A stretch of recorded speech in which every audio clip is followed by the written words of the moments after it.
ایسا نہیں ہوا جب سے فاطمہ میرے گھر میں بیاہ کے آئی، کبھی ایسا نہیں ہوا کہ 2 وقت ہمارے گھر میں ایک دن میں 2 مرتبہ چولہا جلا۔ صبح پک گیا تو شام کو کچھ نہیں، شام کو پک گیا تو صبح کو کچھ نہیں، دوسرے دن فاقہ، تیسرے دن فاقہ۔ یہاں اگر ایک دن گھر میں سبزی کم پڑ جائے تو مائکے والے جان جاتے ہیں، بھائیوں کو پتا چل جاتا ہے۔ تو میں یہ نہیں پتا تم اپنے شوہر کو ان کی نظروں میں ذلیل کر کے تمہیں کیا مل رہا ہے؟ یہ تمہارے سر کا تاج ہے، یہ تمہاری زندگی کی امانت ہے۔ میرے نبی نے فرمایا، میرے نبی نے فرمایا، ہاں اگر اللہ کے علاوہ کسی کو سجدہ کرنا جائز ہوتا تو میں بیوی کو حکم دیتا کہ اپنے شوہروں کو سجدہ کرے۔ اللہ، آپ اندازہ لگائیں ان کا مقام کیا ہے۔ ایک واقعہ مجھے یاد آیا، میں اسے بتا کے اپنی بات میں ختم کروں گا۔ وقت 11 بجنے کو ہے، میں عرض کر دوں وقت کا تو پتہ ہی نہیں چلتا، بیان کے دوران پتہ ہی نہیں چلتا کب وقت گزر گیا، لیکن میں تو بار گھڑی ہے میرے پاس الحمدللہ۔ گیلیلیو نے 1826 میں جو گھڑی بنائی بڑے کام کی ہے، ورنہ قاری سراج صاحب بھی بور ہو جاتے ہیں، سارے لوگ بور ہو جاتے ہیں، پتہ ہی نہیں چلتا کتنا ٹائم ہو گیا۔ اچھا ہی کیا جو گیلیلیو نے یہ 1826 میں گھڑی بنا دی، ہمارے اور آپ کے ہاتھوں میں آ گئی۔ بہرحال میں عرض کرتا ہوں آپ سے، ایک خاتون کا واقعہ پورے طور پر کتابوں میں ملتا ہے۔ وہ اپنے شوہر سے لڑائی کر کے، اپنے شوہر سے جھگڑا کر کے اپنے مائکے چلی آئی۔ ماں نے بھی ساتھ دیا، باپ نے بھی ساتھ دیا۔ میں اکثر کہا کرتا ہوں بیٹی کی زندگی برباد کرنے میں ان کے ماں باپ کا اہم رول ہوتا ہے۔ نبی کیا فرما رہے ہیں؟ آئے میری بیٹی فاطمہ، اپنے شوہر کی شکایت، اپنے سسرال کی شکایت اپنے باپ سے نہ کرنا۔ ہم اپنی بیٹیوں کو کیا سکھاتے ہیں؟ بیٹیا غم نہ کھانا، ایک کہیں 4 کہہ لینا، نپٹ لیا جائے۔ اور پھر میں نے پورے گھر نپٹتے ہوئے دیکھے، پورے رشتے نپٹتے ہوئے دیکھے۔ یہ نبوی مزاج نہیں ہے۔ اپنی بیٹیوں کو یہ کہا کرو، بیٹی کوئی بات نہیں، تمہارا شوہر ہے، آج سے وہ تمہارا گھر ہے، وہ ماں اس کی ماں تمہاری ماں ہے، اس کا باپ تمہارا باپ ہے۔ بیٹی اسی گھر میں آج تمہارے گھر میں کی ڈولی، اس گھر ڈولی اٹھ گئی، بیٹی اس گھر سے تمہارا جنازہ ہی اٹھے گا، وہ تمہارا گھر ہے، خوشی بھی تو آئی ہی کرتی ہے۔ بیٹی تمہیں اپنے شوہر کا ساتھ دینا، یہ تمہیں کہنا چاہیے، یہ تمہیں کہنا چاہیے۔ ہم غلط اپنی تربیت دے رہے ہیں۔ تو اس بیٹی نے اپنے شوہر سے لڑائی کی، اپنے ساس سسر سے لڑائی کی، اور ماں باپ نے بھرپور ساتھ دیا، آ کر کے بیٹھ گئی۔ 1 مہینے نہیں گئی، اپنے شوہر کو بہت برا بھلا کہا اور آ کر کے اپنے میکے بیٹھ گئی۔ 1 مہینہ گزرا، 2 مہینہ گزرا، 3 مہینے گزر گئے۔ یہ واقعہ بہت غور سے سنیے، میں نے کل ہی تاریخ کی کتاب میں یہ واقعہ پڑھا۔ جب 3 مہینے گزر گئے، ایک رات اب اس کو اپنے دھیرے اپنے شوہر کی یاد آ رہی ہے۔ ہاں یہ اس زمانے کی بات ہے جب کوئی موبائل نہیں ہے، کوئی ٹیلی فون نہیں ہے، خط و کتابت کے ذریعے ایک دوسرے تک بات پہنچائی جاتی ہے۔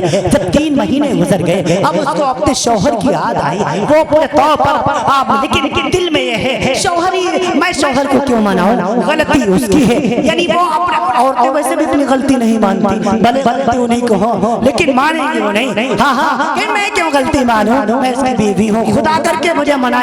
لیکن شوہر بھی غیور تھا، اس نے کہا جب تک یہ نہیں منائے گی میں نہیں مانوں گا، جب تک یہ معافی نہیں مانگے گی میں بھی معاف نہیں کروں گا۔ 3 مہینے گزر گئے، یہ بیٹی اپنے مائکے میں اپنے والدہ کے پاس لیٹی ہوئی ہے۔ خواب میں کیا دیکھتی ہے کہ ایک بہترین باغ ہے، اس میں پورے پاؤں پر بہترین قسم کے پھل لگے ہیں، حسین محل ہے، اس میں پورے پاؤں پر لوگ اس کے اندر جا رہے ہیں، آ جا رہے ہیں۔ اس نے سوچا کہ جاؤ میں بھی اس باغ کے اندر جاؤں، گئی اور جا کر کے قدم جیسے ہی رکھا، دربان نے اس کو روک لیا، کہا اس باغ میں جانے کے لیے ٹکٹ لگتا ہے، وہ ٹکٹ دکھاؤ، وہ ٹکٹ دکھاؤ۔ کہنے لگے ٹکٹ کیسا، یہ تو ایسے ہی جاری۔ فرمایا ان کے پاس ٹکٹ موجود ہے، ان کے پاس کارڈ موجود ہے، ان کے پاس انٹری کرنے والا کارڈ موجود ہے، لہذا آپ انٹری کارڈ پورے طور پر بورڈنگ پاس دکھائیے تب آپ کا داخلہ ہوگا۔ کہا بورڈنگ پاس کیا ہے، بورڈنگ پاس کیا ہے؟ کہا اس کی بورڈنگ پاس شوہر کی رضامندی ہے، جس کا شوہر اس سے راضی ہوگا وہی اس باغ میں داخل ہو سکتا ہے، اس کے علاوہ کسی کی انٹری نہیں ہے۔ یہ کھڑی ہو گئی، دپک کے کھڑی ہو گئی، سوچنے لگی میرا شوہر تو مجھ سے ناراض ہے۔